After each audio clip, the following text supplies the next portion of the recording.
Olha como o QA ele vai muito além, vai muito mais a fundo do que realmente é testar na ponta do processo. O QA ele está ali desde o começo do processo de desenvolvimento para garantir que o planejamento de QA seja feito. E no planejamento de QA, sabe o que você também vai trazer? As estratégias de testes. Mano, o que você quer dizer com estratégias de teste? Estratégia de teste é justamente quando você está trabalhando como QA e você precisa dizer qual vai ser o momento que cada teste vai acontecer. E nessa estratégia de teste, né, você vai meio que acabar chamando isso, né, de STLC, né, STLC, que significa Software Testing Life Cycle, tá bom? E Software Testing Life Cycle é o quê? Em que momento a gente vai rodar qual tipo de teste, tá certo? Então, vou te dar um exemplo. Vamos imaginar que no processo de desenvolvimento do software a gente fez todo aquele planejamento, a gente trabalhou junto com um time para poder planejar o que o software vai ser desenvolvido no software, quais são os possíveis erros que podem ser encontrados, descrever uma feature do melhor jeito possível para garantir que aquela feature ela vai ser desenvolvida e que o desenvolvedor realmente entende tudo que precisa ser desenvolvido. E não só isso é parte do planejamento, mas isso não é parte da estratégia de teste. Qual que é a estratégia de teste? No processo de desenvolvimento, então vamos lá.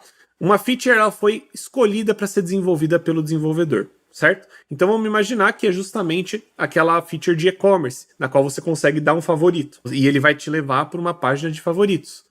Vocês conseguiram descrever o melhor possível daquela task, daquela feature que precisa ser desenvolvida, a descrição tá bonitinha, você tem casos de testes voltados para aquela feature e até mesmo para integrações com aquela feature, e tá tudo no card para ser desenvolvido. O desenvolvedor ele foi lá, ele desenvolveu. Qual que é o próximo passo depois que o desenvolvedor ele finaliza o desenvolvimento? É uma das estratégias. Essa estratégia ela é muito padrão do próprio desenvolvedor já fazer, tá? Isso é algo cultural do desenvolvimento atual. Ah, Mary, na minha empresa não usa. Deveria estar usando e o próprio desenvolvedor deveria estar fazendo isso, né? Os próprios desenvolvedores deveriam ter colocado esse processo, que é o processo de Code Review. O Code Review, ele é uma estratégia na qual, quando o desenvolvedor ele termina de desenvolver aquele código, ele vai pedir para outro desenvolvedor ler aquele código, entender como aquele código está funcionando. Na minha opinião, aquele desenvolvedor tinha que rodar as alterações que aquele código fez e garantir que o código do desenvolvedor 1, né, o código do desenvolvedor que foi entregue, aquele código está com uma qualidade boa, segue normas de código limpo, segue os padrões considerados pelas empresas. Tá, Manny, mas espera aí, você está falando que isso daí é uma estratégia de teste? Mas, pô, é o desenvolvedor que faz, é outro desenvolvedor que vê isso. Então, o que tem a ver eu como QA saber disso? Cara, tem a ver que você precisa saber disso para que você consiga cobrar isso dos seus desenvolvedores. Lembrando, eu não estou falando para você que você tem que apontar o dedo para o seu desenvolvedor e falar, tem que fazer isso. Não seja um QA chato. O ponto é que essa estratégia ela é padrão nas grandes empresas de desenvolvimento. Ela é um padrão de qualidade também. Code Review, apesar de não ser o QA que faz, na maioria das vezes, assim, grande maioria das vezes, é um padrão de qualidade. Então, por mais que você, como QA, não vá testar esse código, né, não vá ler, revisar aquele código, você é o cara que vai puxar essa sardinha para esse processo de qualidade, para essa estratégia de qualidade.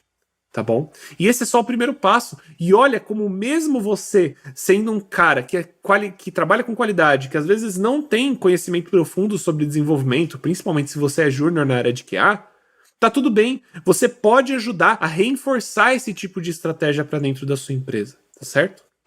Bem, pessoal, o que acontece? Agora, né, que eu trouxe isso, e comecei a falar sobre as estratégias, né? Então, o Code Review, quando os desenvolvedores fazem o Code Review, é uma técnica de qualidade, com certeza, é uma estratégia de qualidade para garantir que aquele código ele foi revisado e está dentro das normas de desenvolvimento.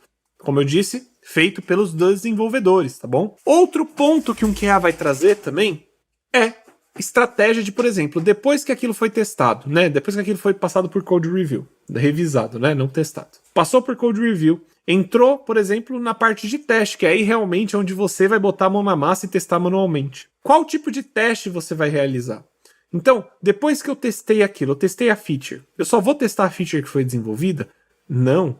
Não. Se você está finalizando os testes e logo depois disso, esses testes eles vão ser enviados para o usuário, você não pode garantir somente que aquela feature que foi testada, que aquela feature que foi entregue, ela está com qualidade. Não, você tem que garantir também que tudo em volta daquela feature, as principais features que fazem integração com elas, né, seja por back ou por front-end, estão funcionando corretamente. Ou seja, um teste regressivo é necessário nesses momentos. Então você garantir que esses testes, você garantir que o sistema inteiro em volta daquela feature que foi desenvolvida está funcionando, é seu trabalho.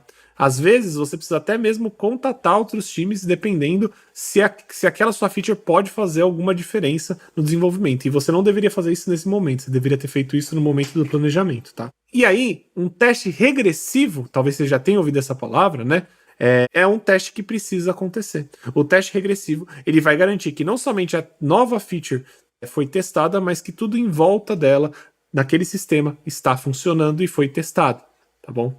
Isso é extremamente importante, tá bom, galera? Depois disso, o que a gente precisa garantir? Beleza, a gente testou, tá tudo funcionando, né? No ambiente de staging, no ambiente de pré-prod, sei lá como você quer chamar. E precisa ser enviado para produção, certo? Então vai ser enviado para o usuário poder ter acesso. O que você vai fazer? Nada? Ah, testei lá em pré-produção, em staging, tá funcionando. Não tem nenhum problema. Não, você não vai largar a mão. Depois que você testa e passa pelo teste e foi enviado para produção, você tem que também fazer uma estratégia de teste que é chamada de smoke test, ou teste de fumaça. Mas o que é o teste de fumaça? Em produção, galera, são dados sensíveis, ou seja, existem muitas coisas ali que não é para você ficar mexendo. Por exemplo, se você tiver um e-commerce, né, de novo, o e-commerce que acho que é um sistema bem simples de entender. Se você for testar em produção, se você fizer uma compra, você realmente vai tirar de estoque um produto. Talvez, se você nunca tenha feito uma compra antes, seja a primeira vez que você está subindo aquele sistema em produção, talvez valha a pena.